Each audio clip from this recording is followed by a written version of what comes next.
بالاخره طلسم شکست و اومدم نقش رستم. این مدت خیلی از دوستان گفته بودن که از نقش رستم، پاسارگاد، تخت جمشید ویدیو بگیرم که امروز حالا قسمت شد. اومدم اول نقش رستم. بریم داخل ببینیم اینجا چه خبره.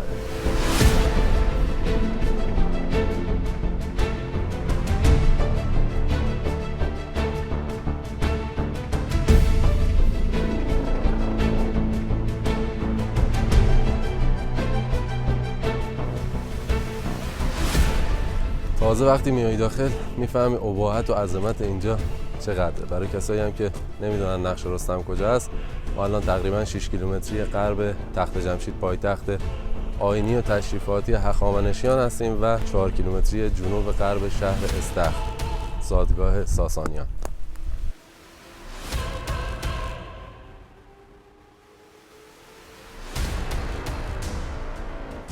خب اینجا رو من از اولین اثری که ساخته شده بهتون نشون میدم و دونه دونه بریم جلو. حالا یه سری توضیحاتم روی هر کدومش بهتون میدم. اولین نقش برجسته مربوط به دوره ایلامیان هست که توی دوره بهرام دوم ساسانی. بهرام دوم تصویر خودش، خاندان و درباریانش رو روی این نقش برجسته درست میکنه. فقط قسمتی از نقش برجسته ایلامی مونده. سمت راست تصویر پادشاه ایلامی است که مشخص کردم و از سمت چپ نقش برجسته قسمتی از سر ملکه ایلامی مونده. این قسمت وسط هم که صاف شده به خاطر حال قدمتی که نقش برجسته داره تقریبا پاک شده دیگه، ولی این قسمت وسط 2000 سال قبل از میلاد تخمین زده بودن که حالا مشخص نیست درست، و اون پادشاه و ملکه ایلامی مربوط به 700 سال قبل از میلاد هست. ایلامی ها حدود 2000 سال تو قسمت جنوب غربی ایران حکومت کردن. اینجا هم خواستم بگم اینو که دیگه نگیم آقا تمدن 2500 ساله. تمدن ایران خیلی بیشتر از 2500 سال است. تمدن جیرف، شهر سوخته، مربوط به 5 تا 8000 سال پیشه. خب دومین اثری که اینجا ساختن کعبه زرتشت که این اسم هم حدوداً 200 سال هست روش گذاشته شده. قبلا بهش کرنای خانه یا ناقاره خانه میگفتن. ناقاره هم همون طبلی است که توی عروسی‌های سنتی و عشایر اگر دیده باشید میزنن، ساز ناقاره. توی دوره ساسانی به اینجا بنخانک میگفتن طبق کتیبه‌ای که روی خود کعبه زرتشت نوشته شده و قدمتش هم که به دوره هخامنشیان برمیگرده. یه نمونه دیگه از این سازه هم توی پاسارگاد هست که بهش زندان سلیمان میگن، ولی فقط یکی از دیوارهاش مونده. هنوز هم اطلاع دقیقی از کاربریش پیدا نکردن. یه سری حدسا هم زدن ولی هیچ کدومش دقیقاً اون چیزی که باید باشه نیست. معدن سنگ کعبه زرتشت هم احتمالاً همین پشت نقش رستم است که حالا توضیحات اینجا رو تموم کردیم، میریم اونم میبینیم. 2 تا آتشکده ساسانی هم اونجا هست، اونا رو هم دیگه ببینیم. خب بریم سراغ آرامگاه‌های هخامنشی. وقتی وارد محوطه نقش رستم میشید، آرامگاه از سمت راست خشایارشا، دومی داریوش بزرگ، سومی اردشیر یکم و چهارمی هم داریوش دوم هست. یه سال هم شاید پیش بیاد که چرا اون زمان آرامگاه‌ها رو توی سنگ درست میکردن بیشتر. توی دین ایرانیان باستان آب، خاک و آتش 3 آفریده مقدس اهورامزدا بودن و مقام بلندی داشتن. اون زمان هم تصور میکردن که جسم بعد از مرگ دچار پلیدی و آلودگی میشه و به همین خاطر مرده رو نه خاک میکردن، نه داخل آب مینداختن و نه میسوزوندن. اونو روی یه بلندی روی صخره قرار میدادن تا توسط حیوانات و پرندگان گوشتخوار خورده بشه و بعد استخوان‌های اون بمونه و چند روزی آفتاب بخوره و پاک بشه و بعد استخوان‌ها رو جمع می‌کردن داخل استخواندان یا استادان که الان دارید تصویرش رو می‌بینید می‌ذاشتن. البته اینم بگم که این کار بیشتر برای افراد معمولی و متوسط جامعه بوده. مثلا شخصی مثل پادشاه رو مومیایی می‌کردن و داخل مقبرش می‌ذاشتن. اولین آرامگاه مربوط به داریوش بزرگ، 4مین پادشاه هخامنشی که به نظر من اگر به پادشاهی نمی‌رسید این چیزایی که الان از هخامنشیان مونده، حالا همینجا تخت جمشید و هر چیزی که بعد از کوروش و کمبوجیه ساخته شده، هیچ کدومش وجود نداشت. توی 36 سال حکومتش کارهای خیلی خیلی زیادی کرد. تخت جمشید توی دوره داریوش بزرگ شروع شد ساختش، شیوه مالیات بندی دقیقی رو بنا کرد، راههای زیادی رو ساخت و اولین سکه طلا و نقره هخامنشیان رو داریوش ضرب کرد. قبل از اون از سکه‌های کرزوس پادشاه لیدی استفاده می‌کردن. قسمت بالای آرامگاه داریوش نقش خود داریوش، آتشدان و فر کیانی هست که آتشدان و داریوش روی تخت بزرگ هستن که بهش اورنگ شاهی میگن که 30 نفر از نمایندگان ملل تحت سلطه هخامنشی اونو روی دست گرفتن. 2 تا کتیبه روی آرامگاه داریوش هست که یکیش پشت سر داریوش و یکیش هم توی قسمت وسطی آرامگاه هست که هر دوتاش هم به 3 زبان فارسی باستان، ایلامی و بابلی نوشته شده. کتیبه بالایی در مورد ستایش اهورامزدا و سرزمین‌های تحت سلطه هخامنشی توی دوره داریوش هست و کتیبه پایینی بیشتر در مورد شخصیت خود داریوش هست. اینم میگم که آرامگاه قبل از مرگ داریوش ساخته شده و کتیبه ها هم به دستور خودش نوشته شده. داخل آرامگاه یه راهرو 19 متری که 3 تا اتاقک داره که توی هر اتاقک 3 تا تابوت سنگی توی سنگ کوه تراشیده شده. همیشه هم اولین اتاقک رو روبروی در ورودی درست میکردن و به همین خاطر احتمال خیلی زیاد آرامگاه داریوش توی یکی از تابوت‌های اتاقک اولی باشه. اگر توجه هم کنید اتاقک اولی نسبت به 2 تای دیگه یکم متفاوت‌تر است. 8 تای دیگه هم احتمالاً نزدیکترین افراد به داریوش بودن، حالا پدر، مادر، ملکه و افراد دیگه. آرامگاه بعدی، آرامگاه خشایارشا، پسر داریوش بزرگ و نوه کوروش بزرگ هخامنشی. با اینکه پسر بزرگ داریوش نبوده، احتمالاً به خاطر احترام و نفوذ آتوسا مادرش توی دربار و البته شخصیت خود خشایارشا به پادشاهی میرسه. حدود 20 سال پادشاه ایران بوده و شبانه توسط 2 نفر از یارانش به قتل میرسه. این آرامگاه هم تقریبا شبیه آرامگاه داریوش هست، حالا توی سری از جزئیات با هم دیگه متفاوته. دیگه کتیبه نداره این آرامگاه. از روی هنر سنگ تراشیش هم نسبت دادن به خشایارشا، چون توی دوره خشایارشا هنر سنگ تراشی هخامنشی به اوج زیبایی و کمال خودش رسیده بوده. داخل آرامگاه هم که یه اتاقک هست و 3 تا تابوت سنگی که توی کوه تراش دادن که یکیش مربوط به خشایارشا هست و 2 تای دیگه هم از نزدیکترین افراد به اون. این آرامگاه مربوط به اردشیر یکم، پسر خشایارشا که 42 سال تقریبا پادشاهی میکنه و تو سن 60 سالگی فوت میکنه. تقریبا باز شبیه به 2 تا آرامگاه دیگه است، توی سری از جزئیات با اونا متفاوته. این آرامگاه هم دیگه کتیبه نداره. داخل آرامگاه هم که 3 تا اتاقک هست که توی هر اتاقک فقط یه تابوت سنگی درست کردن. یکیش مربوط به اردشیر و یکی دیگهش احتمال میدن خشایارشا دوم باشه، پسر اردشیر که بعد از اون به سلطنت میرسه ولی 45 روز بیشتر پادشاهی نمیکنه و توسط برادرش سغدیانه کشته میشه. سغدیانه هم حدوداً 7 یا 8 ماه پادشاه ایران بوده و باز توسط پسر دیگه اردشیر، اخوس که به داریوش دوم معروف میشه، دستگیر و کشته میشه. دقیقاً توی همین زمان که برادرکشی توی خاندان شاهی شروع شد، حکومت هخامنشیان هم رو به زوال رفت. آرامگاه آخری هم مربوط به داریوش دوم هست که 19 سال پادشاهی میکنه و باز شبیه به آرامگاه‌های دیگه و توی سری از جزئیات با هم دیگه تفاوت دارن. داخل آرامگاه هم 3 تا اتاقک که توی هر اتاقک فقط یه تابوت سنگی رو توی خود کوه تراش دادن. یه چیزی هم بگم در مورد داخل آرامگاه اردشیر رو داریوش دوم، اگه توجه کرده باشید با بی‌دقتی تراش دادن، دیگه اون دقت رو به خرج ندادن نسبت به آرامگاه داریوش بزرگ و خشایارشا. آرامگاه اردشیر دوم و اردشیر سوم هم توی تخت جمشید است که حالا ویدیو تخت جمشید رو گرفتم و اونجا رو هم بهتون نشون میدم. بریم سراغ نقش برجسته های ساسانی. اولین نقش برجسته ساسانی کنار نقش برجسته ایلامی بریم ببینیم اونو. خب این نقش برجسته تاجگذاری اردشیر بابکان هست که یکی از زیباترین و سالمترین نقش برجسته های دوره ساسانیه. سمت چپ اردشیر بابکان و سمت راست هم اهورامزدا که در حال دادن حلقه قدرت و یا شاهی به اردشیر بابکان هست. زیر پای اسب اردشیر هم اردوان پنجم، آخرین پادشاه اشکانی که توی جنگ هرمزگان از اردشیر شکست میخوره و سلسله اشکانی منقرض میشه و زیر پای اسب اهورامزدا هم که اهریمن هست. اولین کتیبه ساسانی هم اینجا نوشته شده، روی سینه دوتا اسب نوشته شده.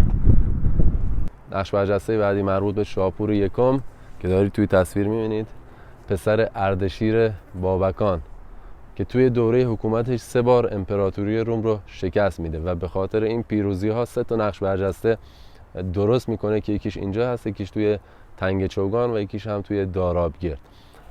نقش برجسته که اینجا هست یکی از پرابهت ترین و قشنگ ترین نقش برجسته های نقش رستم هست.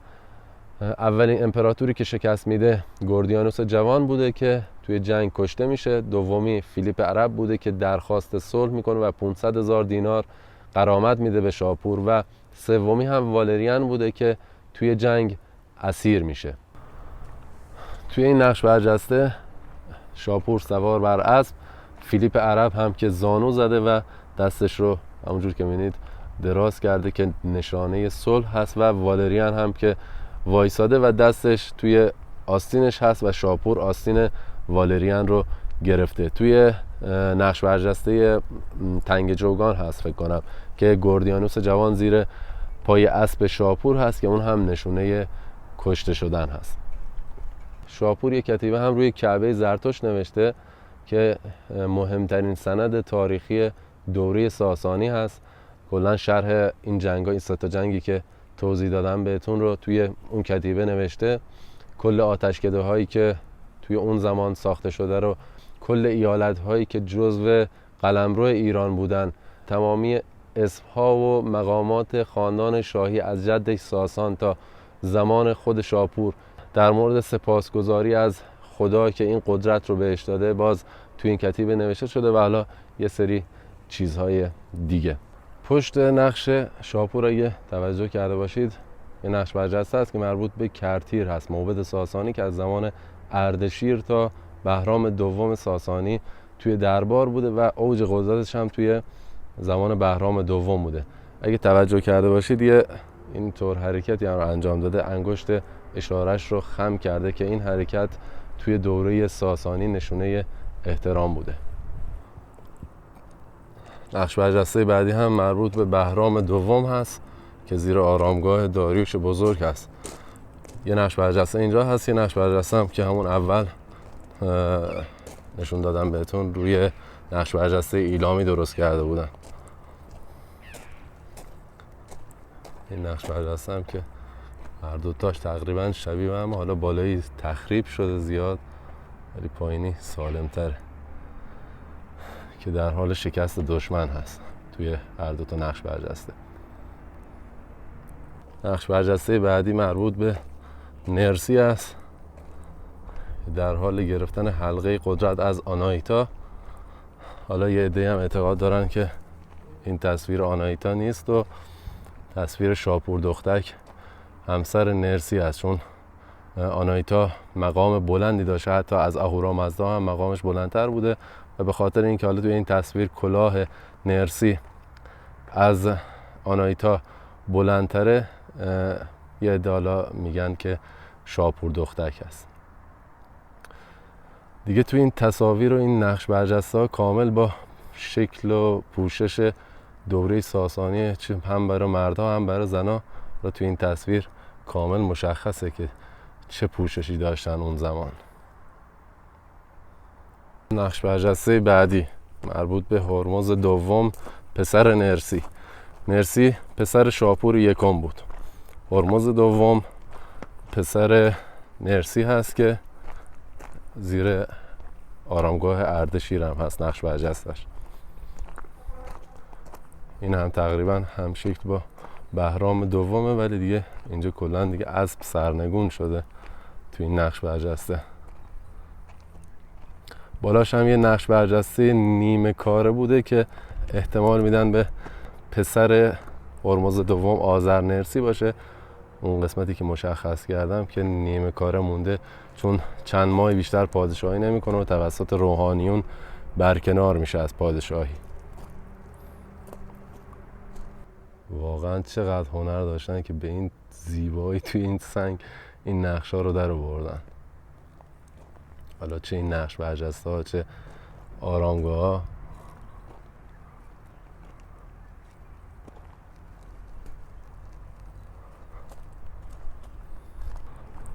آخرین نقش برجسته هم که مربوط به شاپور دوم هست.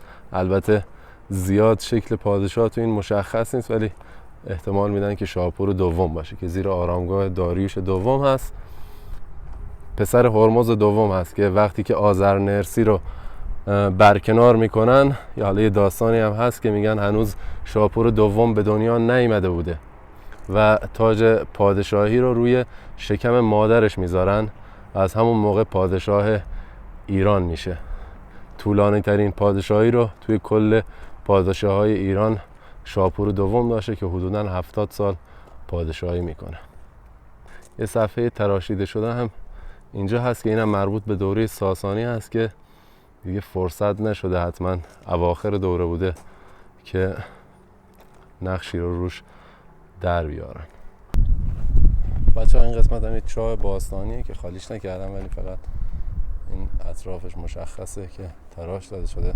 بالاش هم یه صفحه تراشیده بودن، حالا قرار بوده چیزی اینجا ساخته بشه یا نه معلوم نیست، ولی این قسمت چاه باستانیه، احتمالاً به دوره هخامنشی هم برمیگرده.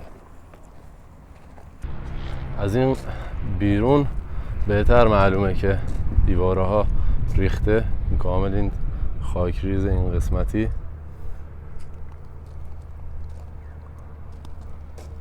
قسمت برج و دیواره بوده که نقشش هم الان میذارم ببینید. 9 تا برج داشته.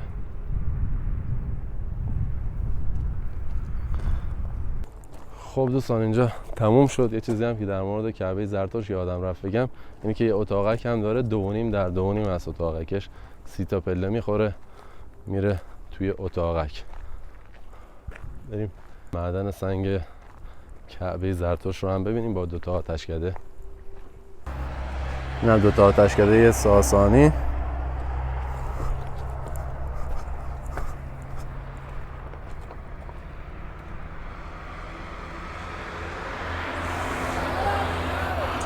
معدن سنگ کعبه زرتشت هم این پشته.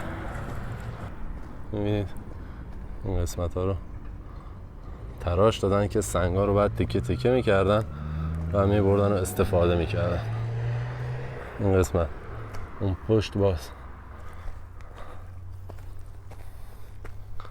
اون بالا هم هست. این قسمت حالا با خاک پر شده.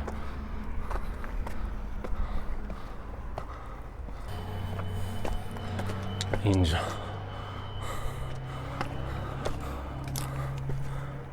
ببینید اینجا رو همه تراش دادن.